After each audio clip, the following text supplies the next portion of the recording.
I'm doing a bonus episode on Evergrace because it's actually not as well documented on the internet as I had initially assumed. So these are Souls-like elements, or things that would later appear in the Soulsborne series, that are in this game. And I'm mostly playing this one so you don't have to. It's a bit of a struggle. It's not as bad as some people put it out to be, but it's kind of a rough game. But here are a few things that should stand out pretty quick, so I won't go into them in too much detail. In the near future, I'll probably do Shadow Tower Abyss, but for now, here are some in Evergrace that I did not cover in my previous video.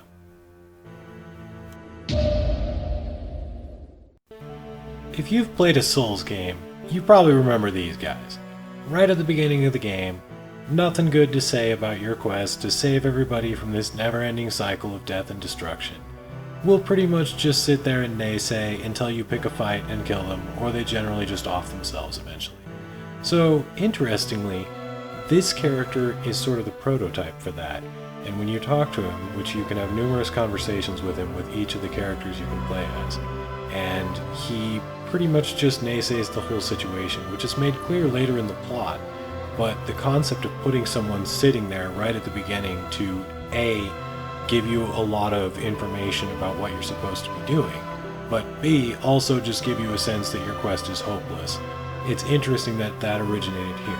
Now, another thing that's funny is that elements that later evolved to sort of center around a specific character were not so refined at this point, and so he follows the sort of patches pattern where he initially seems like a friend, but then, after you actually save him from a monster, he turns on you and locks this gate behind you. So it's just interesting that the concept of that interaction was in this game, and then later evolved to center around one character that reappears in each game. The reason our ex-friend there slams the door on us is because Darius is a bearer of the crest. That's that black marking on his right hand. And much like the dark sign showing that someone is a bearer of the undead curse in Dark Souls, the crest is believed to be a cursed mark that people are so terrified of that, well, that guy just jumped off a cliff to avoid you. Now, it's interesting because performing human experiments on the people who had this crest is what has led to the disaster that befell the Empire of Rubain, where the game takes place. Now, interestingly about the Empire of Rubain is how it is cut off from the outside world, which will bring us to our next point.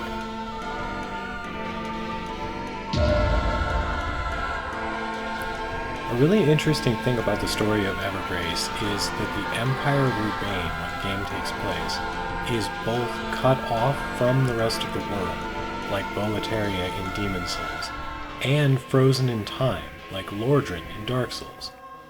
So, it's explained that this is due to human experiments on bearers of the crest within the game.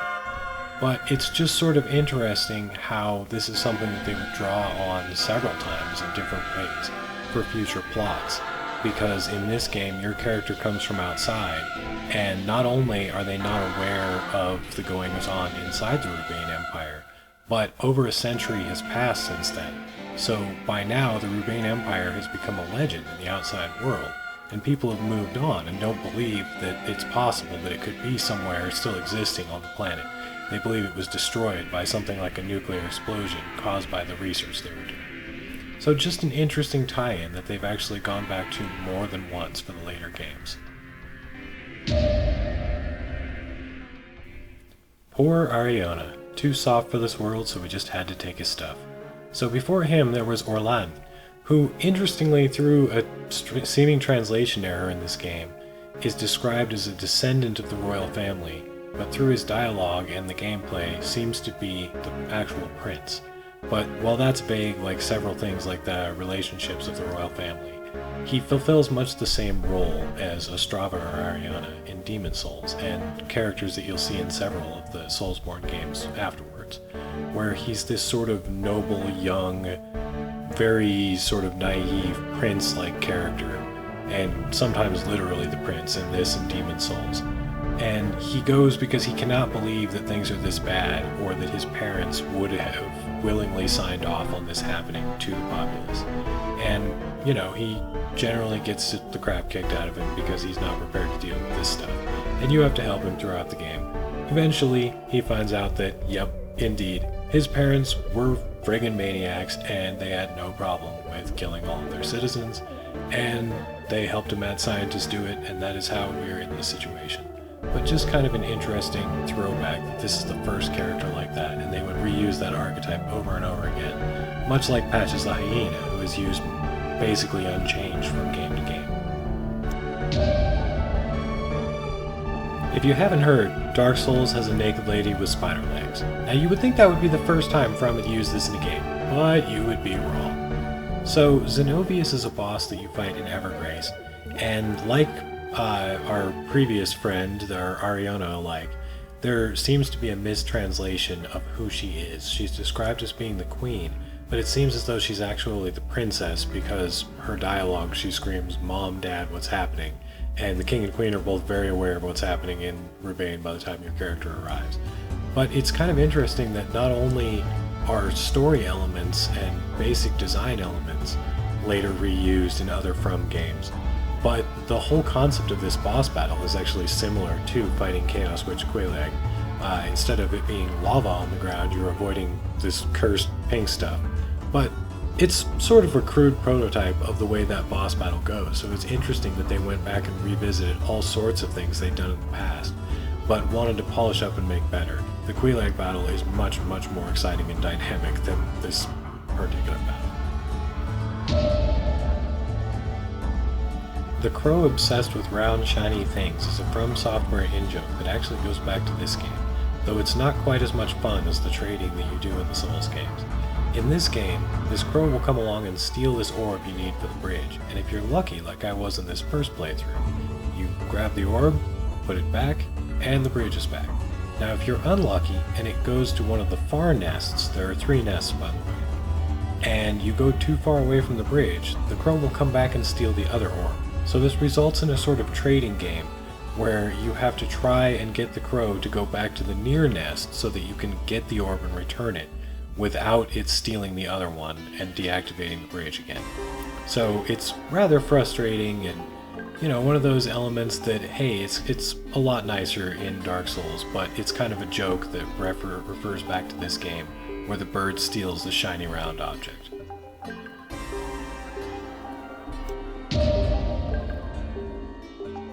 Another fun gameplay element that originated here are these crystal varmints in this game. They're like little squirrels, but they're lizards in most of the Souls games.